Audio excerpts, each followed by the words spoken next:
Hi,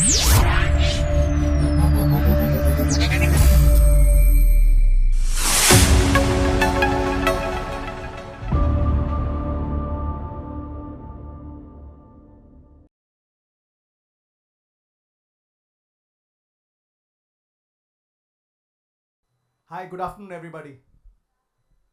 Good to see you guys here. So, we have a very interesting topic. What VCs are actually looking for, the honest answer. But आप सबका honest question, I'm sure, is just कि भैया funding मिलेगी कि नहीं मिलेगी? Yeah, that's the most relevant question to answer. So, it's not one question. It's not can I raise funds. It's not मुझे funding मिलेगी कि नहीं मिलेगी. It's three questions that all you guys have to figure out when you go to raise money. The first question is the founder fundable? Can this guy create something out of nothing? The second question is the business fundable? ये business कुछ बन सकता है क्या? Margins निकलेंगे क्या? Profitable होगा? कितना time last करेगा? And the third and most important question is will the company survive? पैसा मिल गया, growth आ गई, but is it set up foundationally that it can survive all of that? And I don't think we could have had a better panel here to answer all of these three questions. We have with us Paula. Paula is one of the, I was joking with her earlier that she's the queen of early stage investing in India. She does a lot of early stage, deep tech, climate, health tech investing. Is also a real ecosystem builder. She's also the promoter of Hinditron Group, amongst many other things. Paula is looking at you guys as founders even before the business is formed or the business is very early. So hopefully she can help all of us answer, what is it that she looks for in founders. We have Dipanjan, who is the co-founder and managing partner of Fireside. Fireside is one of the most iconic consumer VCs of India. Half the brands that you guys are probably using have been backed by him and his fund. And we're really hoping Dipanjan can tell us, when he sees a business, how does he decide if the business is fundable? What metrics does he look at?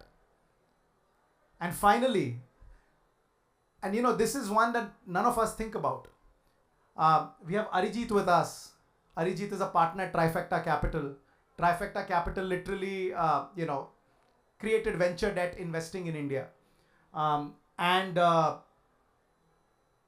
Arijit's role is very interesting because he also looks at downside because he's doing venture debt. Paula and Dipanjan, equity, all upside. So how does he think about that? How does he think about company survivability? It's all very personal to me as well, because some of you all might know I've been through the journey. I guess I was a fundable founder. I raised a lot of money in my early stage. I guess my business was fundable because I raised a lot of money in my growth stage as well. But eventually my company was not survivable. And so I've learned it the hard way. And I'm hoping that our esteemed panelists here can teach us a lot, teach me also on how we should go about fundraising, what are VCs really looking for when they look at founders and companies like you. I'll start with Paula first.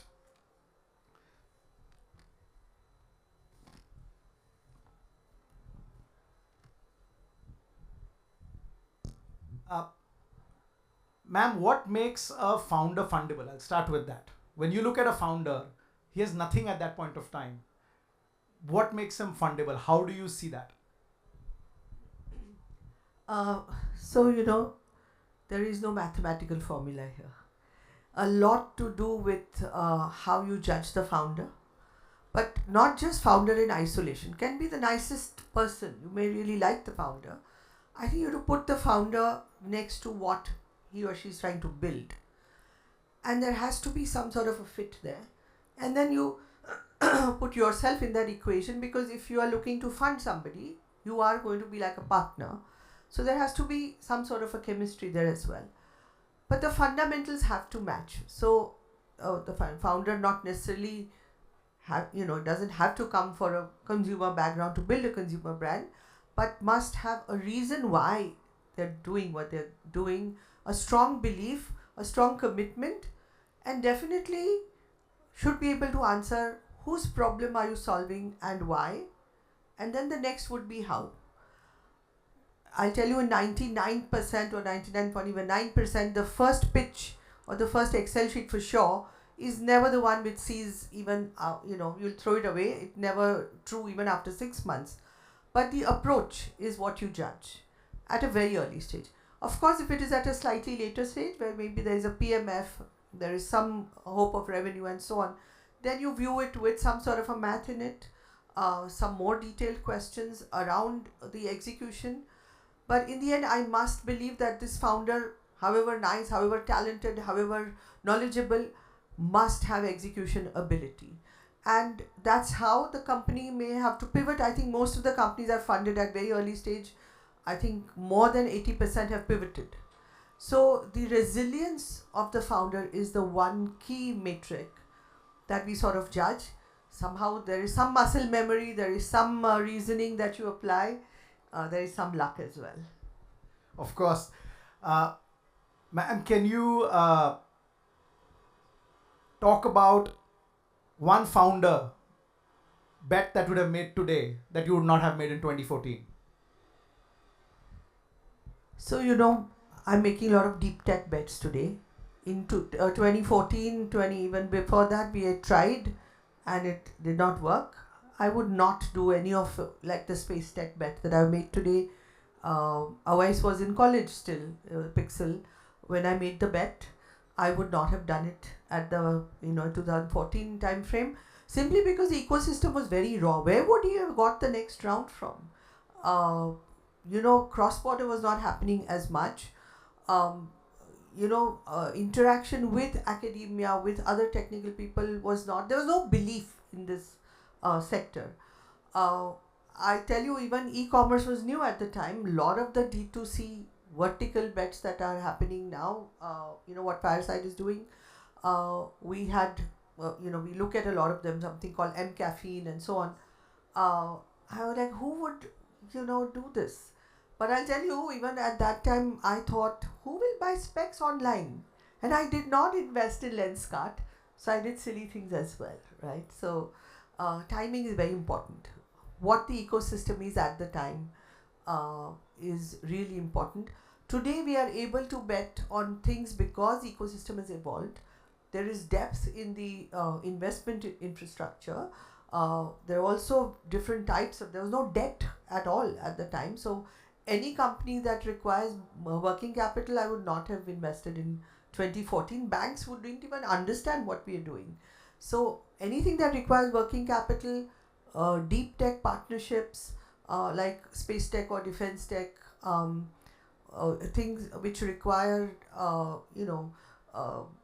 building brands in a particular narrow niche, because everybody was selling everything at the time, I would not have done that time. And I didn't. Some of them, sadly, are in my anti-portfolio.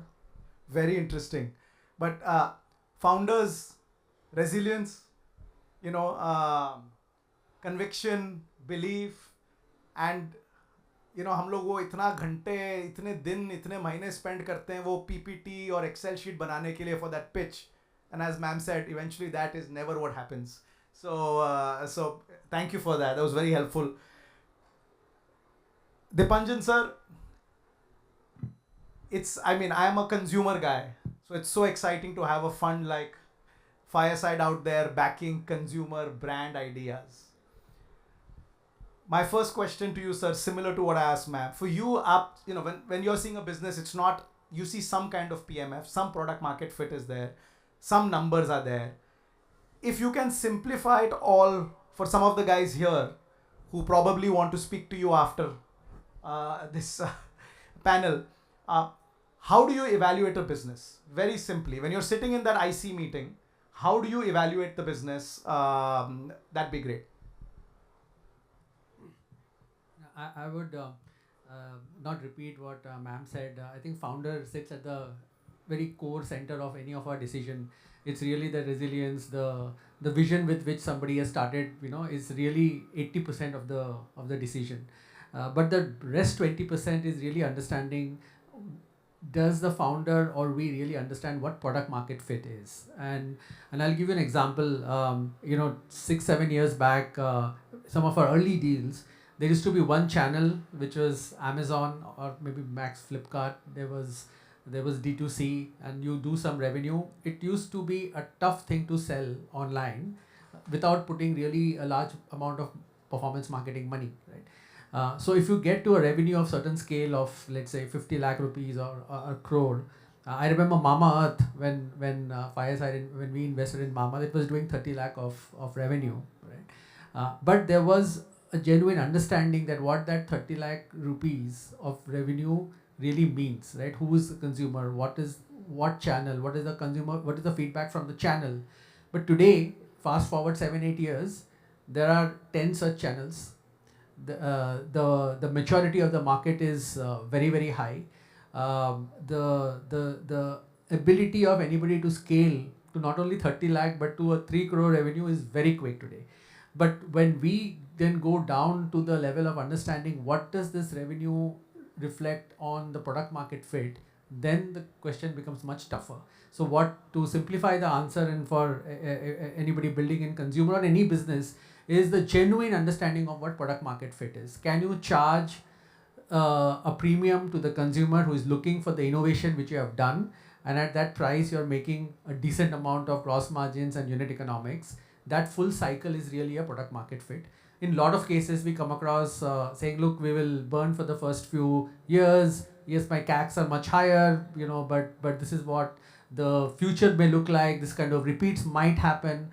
While yes, there is some kind of an hypothesis at the beginning, but fundamentally, if the innovation is not backed by a premium which the consumer is willing to pay, and that does not reflect back into a certain unit economics which the business should hold, I think that to us is very central to what we look at. And we even still see today businesses which are unit economics negative to start with, including a lot of the recent large scale investments happening in quick commerce and quick services, right? Which does not, at least in my mind, does not have a unit economics positive path for quite some time. That scares us on what it could lead to. And that is for us the core fundamental evaluation, apart from, of course, the founder's vision and the central reason why they started the business. Sir, if I may ask a follow-up on that. So you talked, आपने कहा कि unit economics is very important, right? But you talked about product market fit as being so important. Can you guide us? What would be 2 or 3 metrics we as founders should pay attention to help us also say that yes, the product market fit is there? Yeah. So one is actually your ability to charge a premium. And now premium doesn't mean you have to be an expensive product. So to give an example, we have a rural commerce company which we are invested in called Rosanna, right? It's actually sells to the very remote parts of India where even the kirana infrastructure is not there, right? A Britannia biscuit is sometimes not accessible to some of these products. So they launched a private label brand of their own called Samo. And the question they are dealing with is that, okay, this is a brand where it has no access to, right? At what price point I would make money and the consumer would be willing to pay that 1 rupee more or the 50 paisa more, right? So that they in their mind can see that there's a value in buying this product. That understanding is product market fit, right? I've recently met a founder said like, look, if I increase my price by 50 rupees, my revenue will drop, right? In my mind, that is not product market fit. If your proposition doesn't sit with the consumer, that they're not willing to pay 5, 10, 15, 20% premium, then the real product market fit does not exist. So that's one parameter. So there's the ability to really charge a premium which the consumer values for the innovation which you have done. The second is, what is the repeat and retention of your product? Like, is it or if it's a one-time product, like we have a brand called the Sleep Company, which is not a repeat kind of a product, but what kind of referral rates, what kind of word of mouth, what kind of organic searches the consumers are doing, even at a very early stage, right? While some of this becomes deeper later, but even at very early stage, one can see the sense of why consumers are coming back. Nutraceutical is a great example. Today, everybody in the room would say that I would use some of the other nutraceutical, right? But the real issue happens is regime compliance. You take omega for a month and then you forget about it, right? Because there's nothing which you can prove that it is doing to.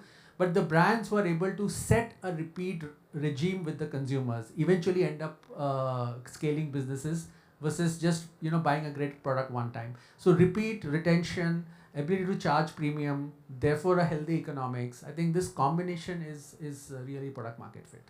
This is very helpful, guys. It's like, अगर आपने ये पानी का bottle you guys have decided to create, and this bottle is being sold for 10 rupees, and you want to sell it for 12 rupees, and then you really know आपके product में क्या है वो जिससे आप 2 रुपए extra charge कर सकते हो. Maybe it is the texture of the glass कि जब मैं उसे उठाता हूँ तो it just feels good, and your competitor doesn't have it at 10 rupees, and you do your marketing around that and you charge 12, and people are actually buying it at unit economic, मतलब आप ज़्यादा पैसा marketing में नहीं खर्च रहे हो to get people to buy it, then you have found a product market fit. And then his repeat and retention is customer love, where I come back again to buy it. You've proven it. So whoever has any of these good metrics, please meet him after the panel. Next, we move on to Arijit sir here. Arijit, and I don't know how many people here understand venture debt, because when I started off as an entrepreneur, I didn't understand venture debt until I became a little bit more scaled up. So, but Arijit is a partner at Trifecta Capital, one of the leading venture debt providers in India. Arijit, the way you see companies is totally different from the way Paula or Dipanjan would see it. Would love to understand from a venture debt perspective, two things. How do you evaluate a company? And second, what advice do you give to founders that when is the right stage for them to come to venture debt? Yeah, so thanks, Darpan. It's actually not that different from, what Paula and Dipanjan mentioned. Lenders are always seen as pessimists, as what can go wrong, evaluating, all the risks in the business. But I would prefer to say it's more like grounded optimism.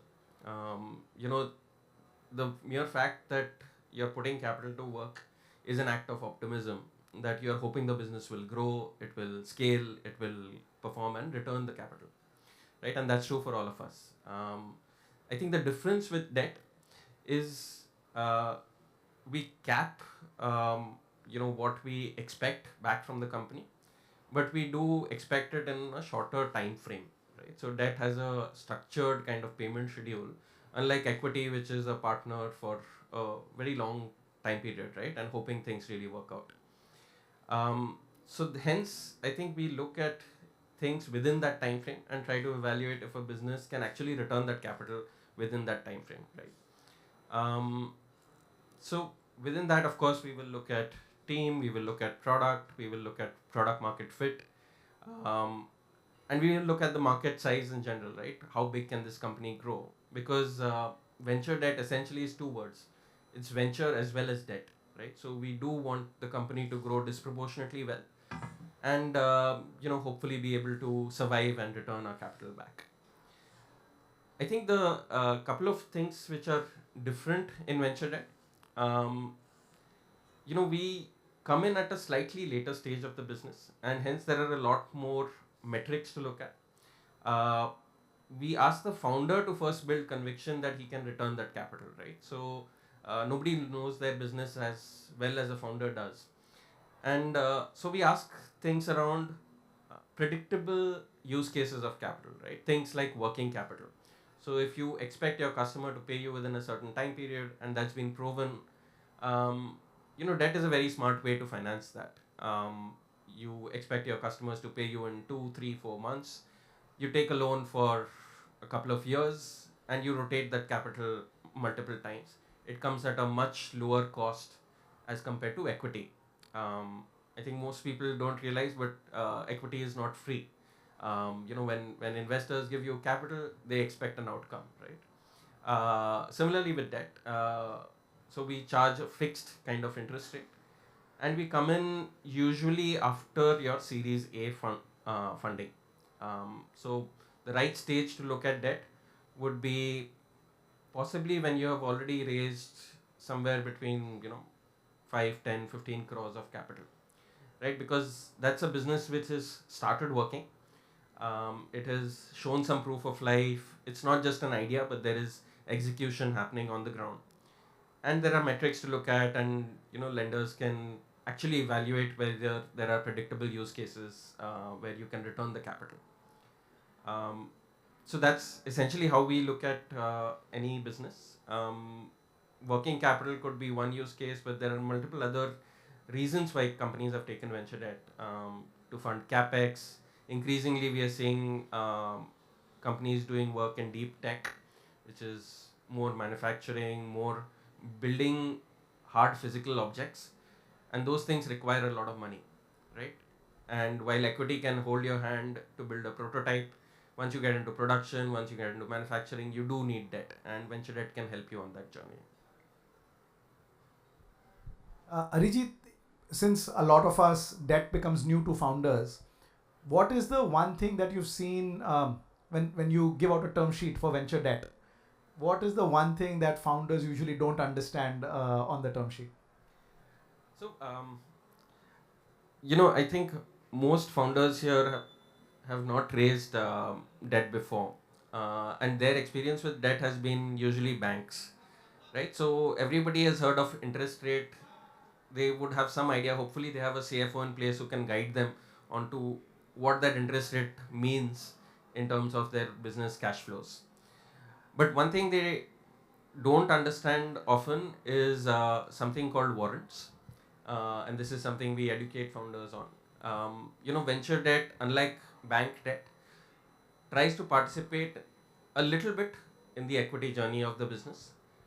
This helps us keep the interest rate to manageable level. Otherwise, with a startup, if they tried to go out into the market to raise pure debt, it would come at 18, 19, 20% rates of interest, which places a lot of pressure on the business, right, to actually pay that kind of interest rate.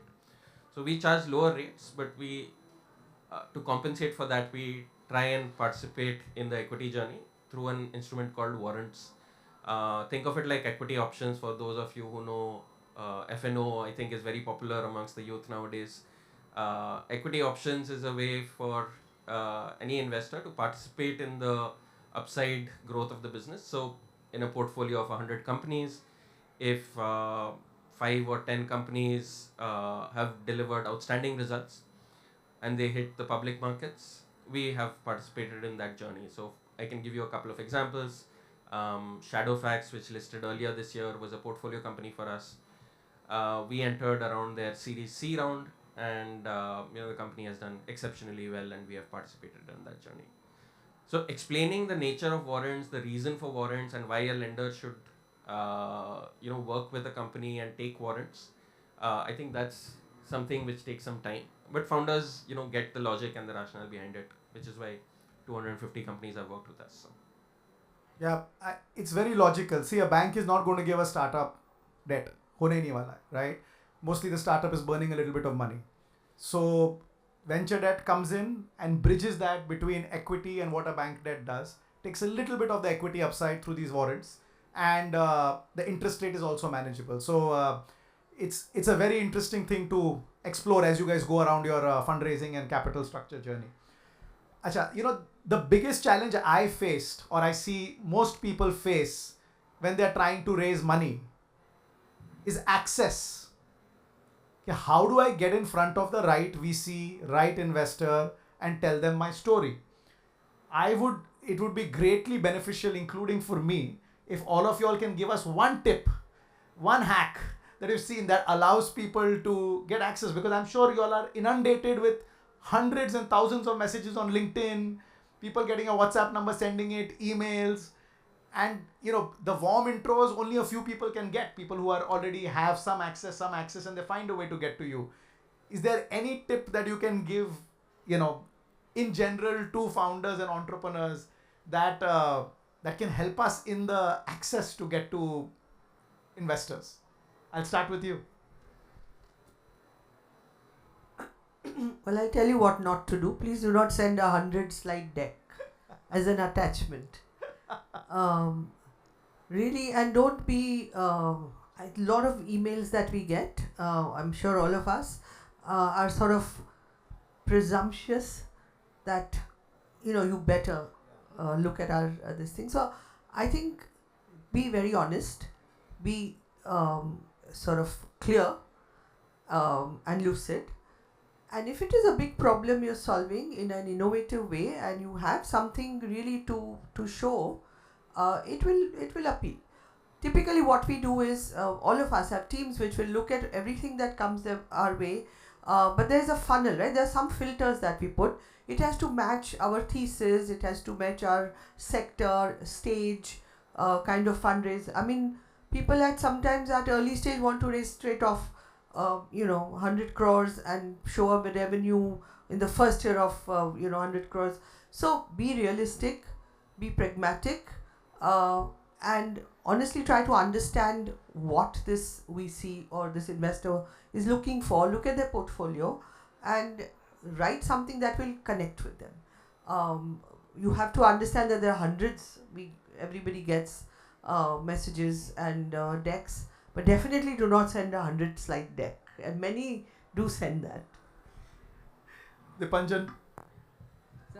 I would say that reach the right VC or whoever the VC outside the cycle of investment, right? I think that works best when you are somebody with no pressure of saying I have to raise money, give me an answer in next 1 week, 10 days.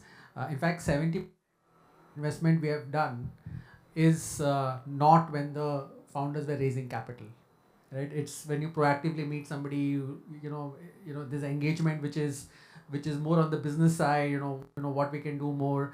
So that's a great tip. I think is when you meet an investor with angle of raising money, your likelihood of raising money is significantly higher. And there are founders who work with those VCs. So even let's say if you're wanting to reach Fireside, if we have our own tech ways to find who is building in what space, have not already reached.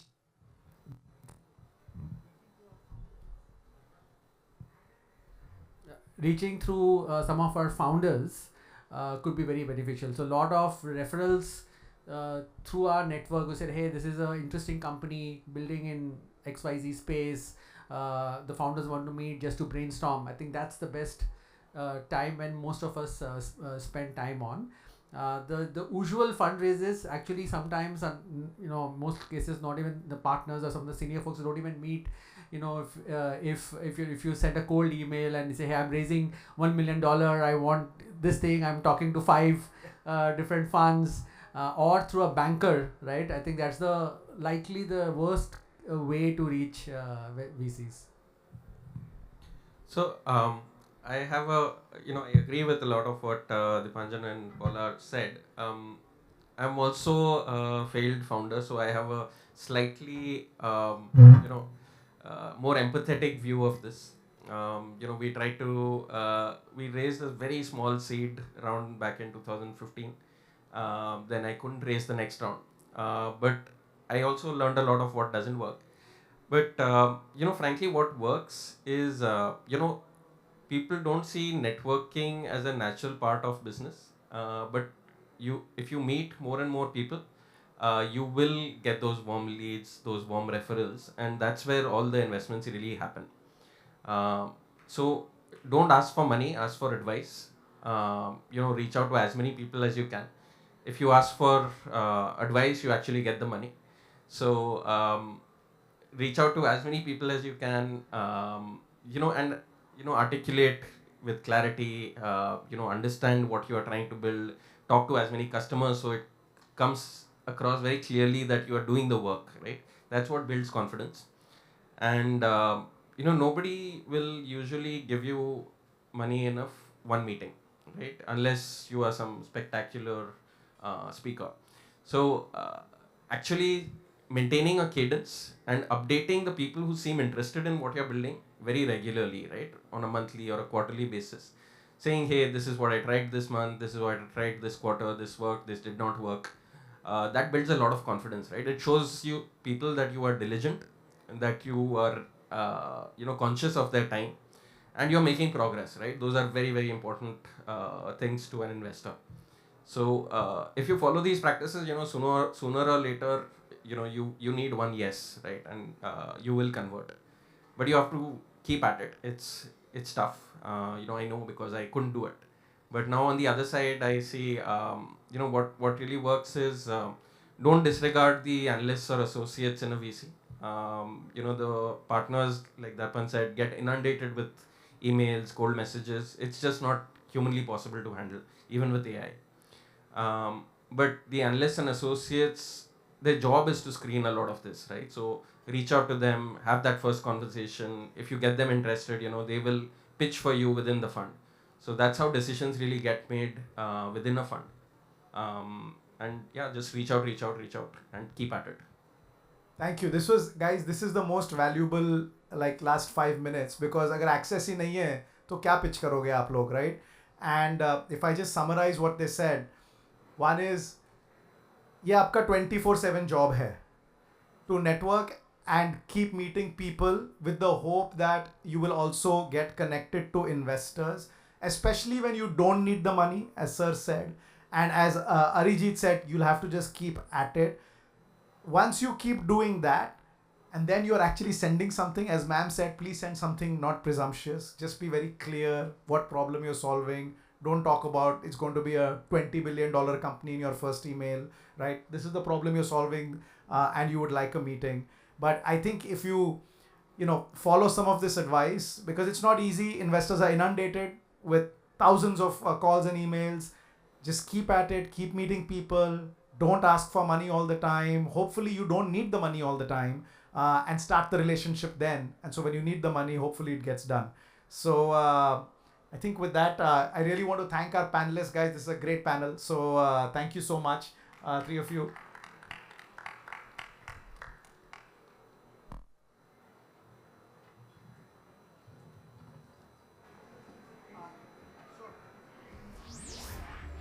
For a couple of questions.